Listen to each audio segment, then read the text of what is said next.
দেশের সক্ষমতা বৃদ্ধি পাচ্ছে, সেক্ষেত্রে আমাদের প্রয়োজনীয়তা বৃদ্ধি পাবে, খুব স্বাভাবিক। লালমনিরহাট যে বিমানবন্দর সেটা অনেক পুরনো একটা বিমানবন্দর, এটা আগেই ছিল, ব্যবহার হয়নি। প্রয়োজনের নিরিখে সেটাকে আবার সচল করা হচ্ছে, নতুন করে কাজে লাগানোর চেষ্টা করা হচ্ছে। আপনি নিজেই বলেছেন যে ওখানে একটা ইউনিভার্সিটি করব, অ্যারোস্পেস ইউনিভার্সিটি হবে এবং এভিয়েশনের কর্মকাণ্ড প্রসারিত হবে। উত্তরটা এটার মধ্যেই নিহিত রয়ে গেছে। প্রয়োজনের নিরিখেই এই বিমানবন্দরটিকে সচল করা হচ্ছে এবং দেশের অ্যাসেট দেশের প্রয়োজনে ব্যবহার হবে, এটি খুব স্বাভাবিক।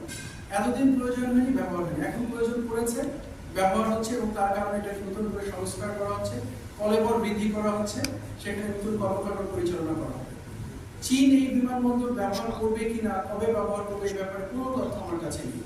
এটুকু আশ্বস্ত করতে পারি, দেশের নিরাপত্তা বিঘ্নিত হয়, দেশের স্বার্থ বিঘ্নিত হয়, এরকম কোনো কর্মকাণ্ডে কোনো দেশকে অনুমতি দেওয়া বা সম্পৃক্ত করার ব্যাপারে নিশ্চয়ই সরকার ভেবে দেখবেন এবং সে ব্যাপারে পদক্ষেপ গ্রহণ করবে। আমি মনে করি না কোনো সরকার কোনো কিছু চিন্তা না করে কোনো পদক্ষেপ গ্রহণ করবে। সো এখনো যেহেতু বিষয়টা সামনেই আসেনি, আমার জানাও ছিল না, আপনার কাছ থেকে জানতে পেলাম, তো আমি এটুকু বলতে পারি যে নিরাপত্তা স্বার্থ বিঘ্নিত এরকম কোনো কর্মকাণ্ডে কাউকে সম্পৃক্ত করার আগে নিশ্চয়ই সরকারি সংস্থাগুলো এটা বিবেচনায় নেবেন, ভেবে দেখবেন, এটা নিয়ে মূল্যায়ন করবেন, তারপর সিদ্ধান্ত গ্রহণ করবেন।